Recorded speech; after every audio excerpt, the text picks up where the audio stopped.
Hello, everyone. Hello, hello. So, firstly, I would love to thank Sarah and her team, Candy as well, for allowing me to be here and talk to you guys today, because without her, without Sarah, I wouldn't have had this opportunity. So thank you so much. For those of you who don't know me, my name is Emily Lee. I'm a voice and communications coach, and I run my own business called Speaking Voices. So ultimately, I help people be more confident with speaking. I help a wide range of people, so helping people manage their social anxiety, all the way to senior members of staff who need to frequently deliver presentations and host meetings, and they need to engage an audience. So when I was asked to do this talk today, I was like, 15, 20 minutes is a really short time for me to talk about something, because normally I can talk all day, every day about anything and everything. And I'm like, okay, what do I want to talk about? And I thought of you guys in the room here today, and it's really about everybody in here being an entrepreneur. And I thought it would be really nice for me to share my journey and all of the things that I've learned along the way. And at the moment, I'm only just at the beginning of my entrepreneur journey. I'm a solo entrepreneur, so I run the business myself. I don't have a team currently yet, and I'm not making millions. I'm not a millionaire at the moment, but hopefully, that's the dream one day. And I think for those who don't know much about me, I'm going to start off a little bit before my voice and communications business, so you guys know how I got into it in the first place. So for me, I started off as an actor at the age of around 14 years old. And I was acting for around 7 to 8 years. And I thought, to be able to be a really good actor, you need to have a really good voice, right? Because you can always tell in a film, oh yeah, that's a bad actor. So I thought to myself, okay, to be an actor, this is what I needed to do, because my career at the time was solely just on acting. And I thought to myself, okay, I'm going to do acting. I'm going to have a really good voice. But acting sort of led me down this really dark path, because I lost confidence in myself. I was always becoming a different person, and the real me and the characters that I was playing sort of like merged together. I lost my self-identity, I lost my purpose. And this was something I talked about in my previous speech that you can also watch on YouTube. So I won't dive too much into that at the moment. But I had to really think about, okay, when you're an actor, you can't just pretend to be the character. You have to really be the character. And to be the character, you have to embody the character physically. You have to connect with the emotions. You can't just memorize the lines on the script and then just say it out loud. So I thought, okay, I did my acting degree at the age of 21. And then I studied a master's in voice specifically to train myself on how to engage with my own voice, know what my voice looks like inside, how to use my own instrument. And I thought, okay, when I was doing this master's in voice, I was like, oh yes, actually, all of these things that are being taught now, how to engage an audience, how to use my pitch, how to use pace, all of these things that people talk about when they are doing public speaking, right? I was like, oh, this doesn't just apply to performers and singers. This actually applies to everybody who has a voice, everyone who needs to communicate. They need to know how to use their voice. They need to know how to communicate that message that they have inside of them to another person. So then in 2018, when I graduated, I was like, oh, I have something here. This might be a business. It was just an idea. I don't have like any business acumen or anything like that before, because to the people in my family, they didn't have businesses. So I was pretty much in the dark about what it is that I was doing. I didn't have a brand name, a company or anything like that. I just called it Emily Lee Voice Coach. And that was it. I just set up my own little website, very basic one to begin with. And then I delved into teaching voice, everything to do with voice, actually. And in 2018 to 2019, I learned so much about being a voice coach. I taught, and this was just me freelancing as well. So I was getting my own work just through recommendations, through word of mouth, and a little bit from Google. And I worked with a lot of people. So I helped children with stammers. I worked with transgender people, changing their voices from male to female and vice versa. I also helped a lady who had a really strong black country accent, and she wanted to specifically get rid of it just so she could go to Ascot. I mean, like, that was it. That was it. She just wanted to get rid of her accent so she could go to Ascot and not feel out of place. And I was like, oh, okay. So I helped all of these people. And then something major happened. There was an issue. And the issue was I wasn't earning enough money. Now, every time you hear business, if you're not making money, you're not running a business, right? So in 2019, I had not a realization, but I was recommended by my mum that I should have a more stable job and I should go into teaching. Now, in my culture, in my East Asian culture, I was taught specifically to respect your elders. I was conditioned to listen to my elders, and that my elders were always right. Okay, I never questioned that. So what I did, I started to go into teaching. In September 2019, I did a teaching degree. So yes, I have 3 degrees now. I have a BA in acting, I have an MA in voice, and now I have a PGCE in education. So September 2019, I started my teaching degree. Didn't really like it, to be honest. It was just something that I did to make my mum happy and something to tick a box for society, right? Just so that I can go to schools and teach. I mean, I knew I can sort of teach, but it wasn't my passion that I wanted to really go into. But it was a stable job with stable income. And I thought, okay, this was when March 2020, COVID hit. And I was like, yes, I don't have to ever teach again, okay? That's it, I've had enough. I've had enough. Oh my gosh, that's it. And this was where I learned life lesson number 1. Don't always believe what you hear. Always follow your intuition, okay? So when COVID came, I went back to this business idea sort of thing that I had, and I said to myself, I kind of really want to make this work. I was a little bit more serious about it at the time. So this is when I created my company name, my brand name, Speaking Voices.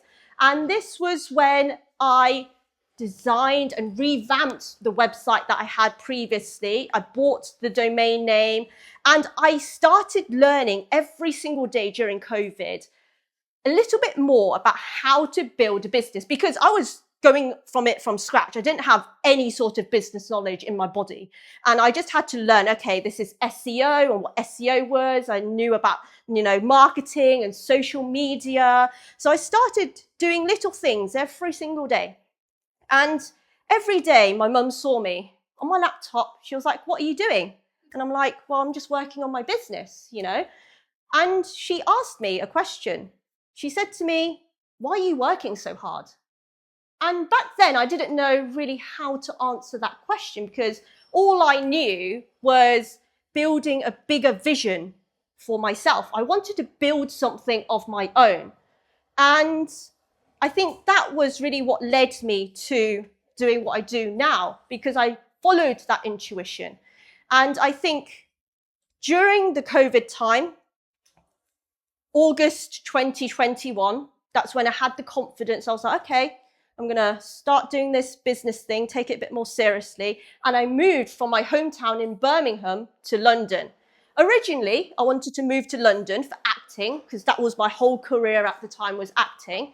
But obviously, people, if you know actors, they don't get jobs straight away. You audition, and there are things that are out of your control. So it might be you don't get the job because you're not the right height. You don't get the job because you don't have the right hair color, eye color, whatever, right? So to supplement my acting career, I utilised that teaching degree that I disliked, and I then started to be a supply teacher.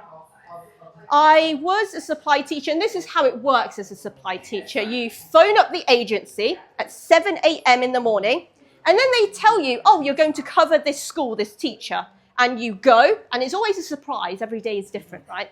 And you go to the school by 8:30, and this is your classroom. This is what you're going to teach. So you'll be teaching PE, history, science. And I'm like, okay, I'm teaching this now. But I didn't really particularly like it. I just did it because it was a way of surviving in London. It's a way of getting my acting career going. 2 years flashed before my eyes. Before I knew it, it was August 2023. And I just didn't know what to do with my life at all. I was completely stuck. Obviously, I did this supply teaching thing that I didn't like. I hated it day by day, even more. I had a business that was on a back burner, but wasn't a business because I didn't have any clients. My acting career was literally going nowhere. Like I had auditions, but I wasn't booking the roles and I wasn't getting the job. So this was when I then started going into therapy. And I was like, well, I need to figure out what I'm going to do with my life. Do I do acting? Do I do voice coaching? Do I do teaching? Like, what do I do? I just don't know what I do. So I need someone to help me figure this out.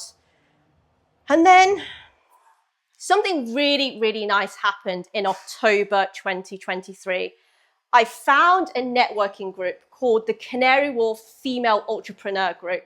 And this completely changed my mindset to life and everything. Life lesson number 2, this is what I learned. Ask and you shall receive, right? During that time where I was completely stuck, trying to figure everything out, what I was going to do with my life, I was like, okay, let me just go to this networking event. Why not? And I thought about all of these people that I had met in this networking group. There were women who had multiple businesses. There were women who were setting up their businesses like me. There were people running their businesses. And I was like, this is where I need to be. This was the place where I could gain motivation and inspiration. And this is what I needed. And I thought to myself, okay, if I'm going to take this business a little bit more seriously, then I need to be able to think about not just me doing the business alone, right? Because from a very, very young age, I was taught to be independent. Like when I was the age of 10, I was already washing my own clothes. My mum would be like, oh, do you want to go out today? Yes. And then I would go and pack my own bag. My mum would say to me, oh, would you like to go on holiday? Yes. Okay, go pack your own suitcase. Because I was the oldest sibling of 3. And also I came from a single parent household. So there was only so much my mum could do with all 3 kids. If you're carrying a bag to school, my mum wouldn't be carrying 3 kids' rucksacks, on the way to school. Everyone had to carry their own individual rucksack. So for me, being independent was something that I've known for such and such a long time. I started earning money at the age of 13, delivering newspapers. I saved up enough money to buy a phone and then top that phone up whenever I needed. So everything that I did was from a independent point of view. So when I started my business, I was like, okay, let me go learn about setting up a website. Let me go and learn about all of the things that I need myself to set up a business. And this life lesson, ask and you shall receive, really took me a long time to learn, because until I actually was talking to lots of women in this networking group, right, I didn't realize that you could ask people for help. And people will genuinely willing to help you. And for free as well. You can just ask them about advice and people will be like, oh yeah, I'll give you an hour of my time just to talk about this issue that you have. And I'm like, wow. I was really shocked. I was really surprised. I was very overwhelmed that people are really nice and friendly. They are able to help you along this business journey. And I'm like, oh, okay. And this was what made me think about this little analogy that I have in my head right now. And I think this applies to everybody in the room. So imagine you are trying to light a fire, right? You've got your two sticks and you're rubbing them together and you're trying to create a spark. You're trying to get this fire going and it's taking you hours and hours to light the fire. Finally, you've lit the fire, right? Okay, this is you. You've got your little business, your little fire. But wouldn't it be a lot quicker if everybody helped you along the way to put a fire in that stick?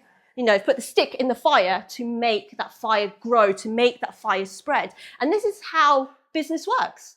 You go to these networking events, and I always recommend people go to networking events, talk to people, connect with people, because you never know, the people that you meet along the way, they are going to be the ones to help you grow your business. And the more that you talk to people as well, the more I find, specifically for me, that the more I talk to people, the more people understand who I am, what I do, then I'm able to believe in myself more. I'm able to grow my business more because I have more belief in myself. So after a couple of more months about, me just believing in myself that I can actually do this business, I've got something here that is credible. I've got a niche, I've got a gap in the market. I know sort of where I'm going.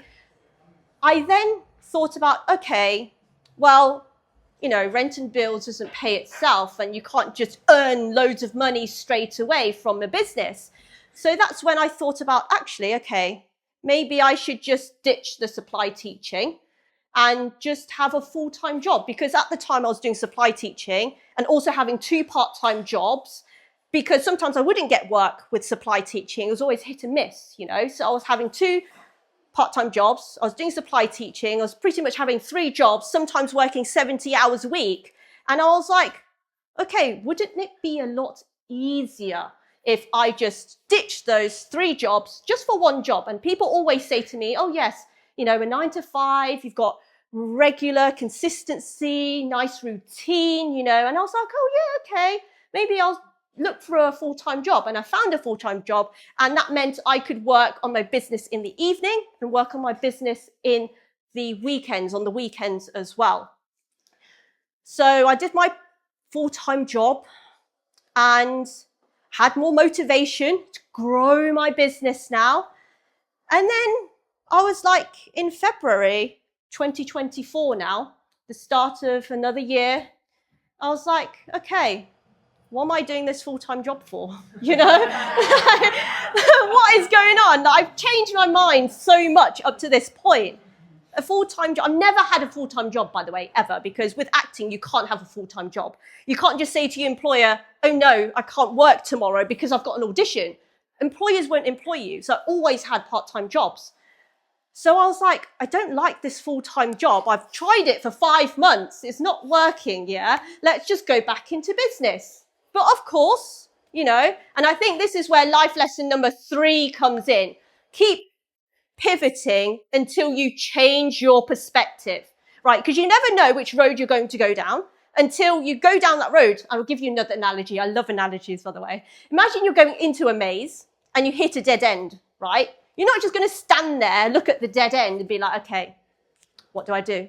You would naturally turn around and be like, oh, okay, let me go a different direction. And you keep going lots of different ways until you're out of the maze, okay? So this is what I did. So I did teaching, and then it didn't work, and then went back into business and didn't work, did a full-time job, and I was like, didn't work. So I kept changing my perspective. You have to pivot all the time in business as well, and in your personal life. I think it's just so important to see what works and see what doesn't work. Literally trial and error. And I was like, okay, well, if I'm not doing my full-time job, how am I going to get income? Because, my business was still getting itself going, and I didn't have many clients, and I was like, okay, what am I going to do? So then I went back into supply teaching, but I changed my strategy. I was like, okay, right, I'm going to do 3 days supply teaching, 2 days fully working on my business, and then I'll do 2 days at the weekend on my business as well. So half and half during the week. And I was like, okay, it's going well. I'm having more energy, working on the 2 days full time because I have full dedication and focus. And then I've got my, sort of income to supplement my rent and my bills and stuff like that. And something really sad happened in July 2024, literally last summer, just gone. And this made me quit teaching forever. So any of you who are teachers in here, I'm so sorry, but I will never, ever go back into teaching again. And in July, I went to school, as you do. On 3 consecutive weeks, I went to 3 different primary schools. And 3 children of different ages were racist to me. They said some awful things. And I was like, this is it. This is the last straw. I don't want to go to a workplace where I'm hurled insults. I don't want to go to a workplace where I am drawn on by kids and pens and getting my clothes ruined. I don't want to be shouting at children, sit down, do your work, listen, right? That was not me. And I had completely had enough. Like, absolutely, I was literally at the end of my tether. So what happened was, in August, I took a break from everything. I was literally at melting point, like the last straw. I couldn't handle anything. I was just trying to get by day to day. And in August, something sparked in me. I was like, let me just think about my whole life up till now. How many companies have I worked for? All these part-time jobs that I've had and this one full-time job. I was just curious to know, right? So I went back through HMRC, all of those files, back to like when I was 18 years old.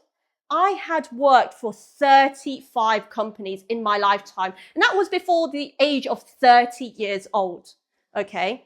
And that was just my part-time jobs. This didn't include the 200 schools that I had taught at. This didn't include all of the acting projects that I was part of. This was just company to company to company, every single employer. And I was like, there's a pattern here.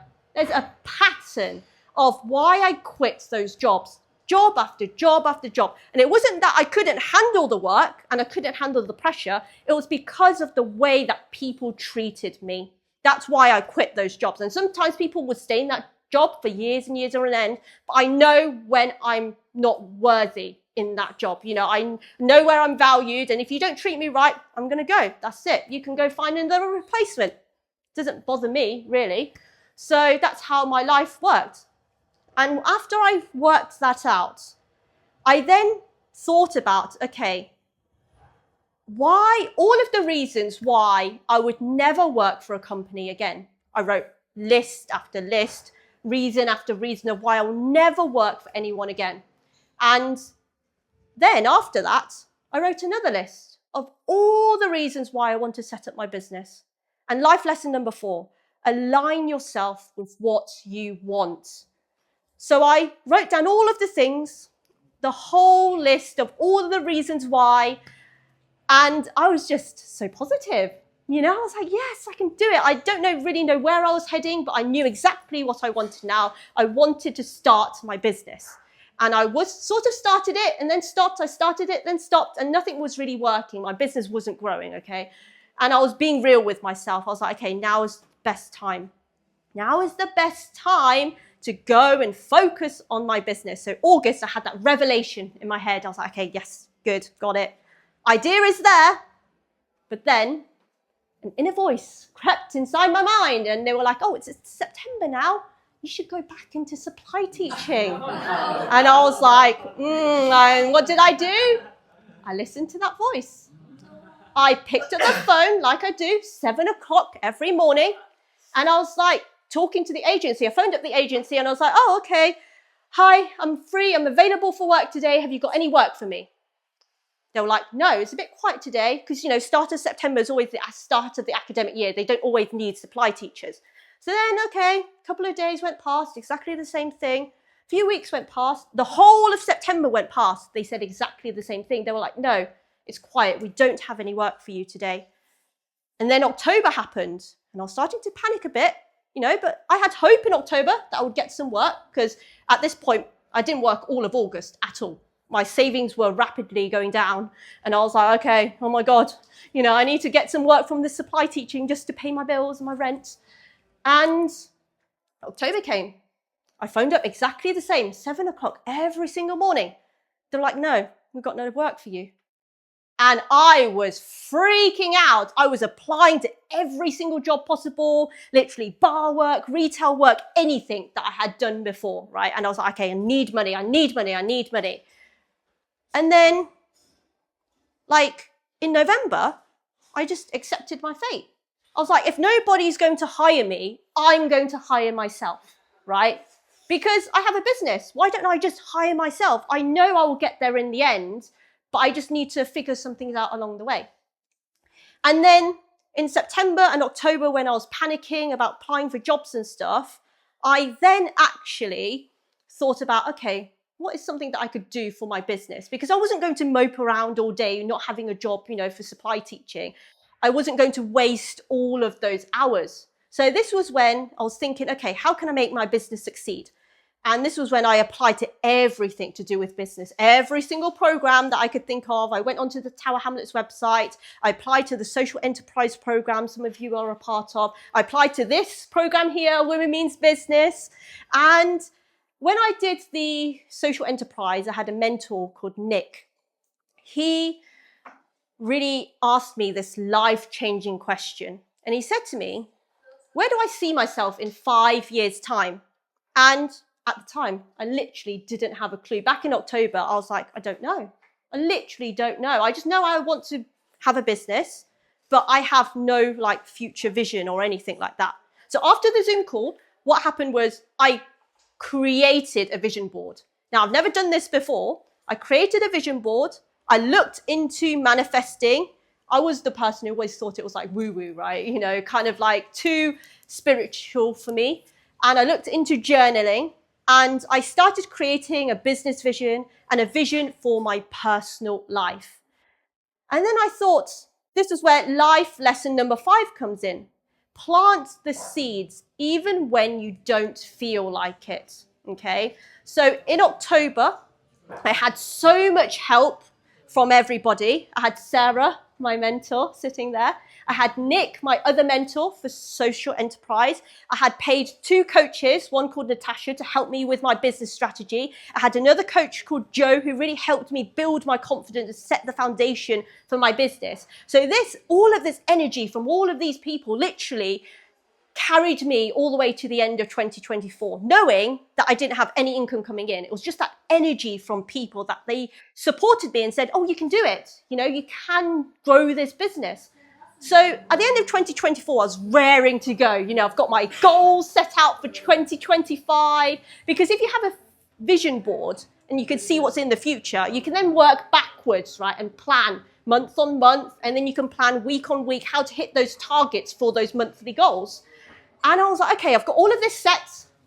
January, I worked on my business. It was the happiest I've ever felt, just working for myself, right? No side hustle with part-time jobs, working in supply teaching. I was genuinely really, really happy. And I was like, this is what I want to do. For the rest of my life, this is what I wanted to do. I had 2 clients at the time, and I was like, oh yeah, it's going somewhere. It's the happiest I ever felt. And then in February, something hit me out of the blue. Unexpectedly, and I mean completely out of the blue. So I was experiencing lots and lots of emotional breakdowns at home, just randomly, and I didn't know why this was happening. And I found out there was a pattern during February that every time my flatmate brought her friends round to my flat, I felt very unsafe. I was very hyper-vigilant. I was checking if all the doors and the windows were locked and everything. And I couldn't sleep until they literally left the flat. So I was just all over the place in February. And my friend recommended me that I go and see a psychiatrist. And I was like, yeah, but I don't have any money, And so I went to the NHS and they were like, oh, to be referred and all of this is going to take years and years and years. So whatever money I had left, I scrambled to have enough money to go and see a private psychiatrist, because I was not waiting for all of these things to happen and then find out years and years later. I wanted to know now what was happening with me. So I went to see my private psychiatrist, and they diagnosed me with 5 things. They said, you've got PTSD, post-traumatic stress disorder, okay? And this, they said to me, it was being triggered because my flatmate had brought her friends round, and that triggered my childhood traumas. didn't like, I thought my childhood traumas were like all in the past, you know. I mean, I sort of started therapy back in or like end of 2023, never really came up, and this just came out of the blue. They also diagnosed me with depression. They diagnosed me with anxiety. I was diagnosed with insomnia and also adjustment disorder. So that is having a hard time adjusting to new changes that are out of your control. And this is something that I thought, oh yeah, whenever I was rejected from an acting audition, I didn't know why, but because I didn't have the reason, you know, it was just like, oh, okay, yeah, I just didn't get the job because of X, Y, and Z. Maybe because I just don't look right. I wasn't good in my acting career, whatever. Wasn't a good actor. So after I was diagnosed with all of these things, February and March, I did nothing for my business, absolutely nothing. I was just trying to know more about my conditions, know more how to manage manage all of these things because they were so new to me, right? And this was when I thought about that life lesson, plant your seeds even when you don't feel like it. Because for me, I wouldn't have had this opportunity to speak to everybody here today if I hadn't have applied to that Women Means Business program all the way back in October, you know. I wouldn't have had these opportunities to go and network with people, to go and talk to people. So I think the real message of everything here, and I think, yes, people can talk about business, and yes, building a business is hard and there are lots of struggles along the way, but you ultimately have to think about your personal life as well and how that affects you in business, especially if you're a solopreneur. You have to be there for your business. You are there talking to your clients. You are there, you know, packaging up all of your products to sell and delivering them, you know, putting it through the mailbox and everything. So if you are not there for yourself, you can't be there for your business. And that is absolutely crucial. And I don't think this is talked about enough at all. People always talk about, oh, yes, you know, I'm running my business. How is it? It's great. But people don't dive deeper into the surface level of all the struggles that come with succeeding, that comes with a business, you know, running a business on your own. So keep going, keep working on you, keep working on your business, okay? You got it. You can keep going. Thank you so much for being here and listening to my story today.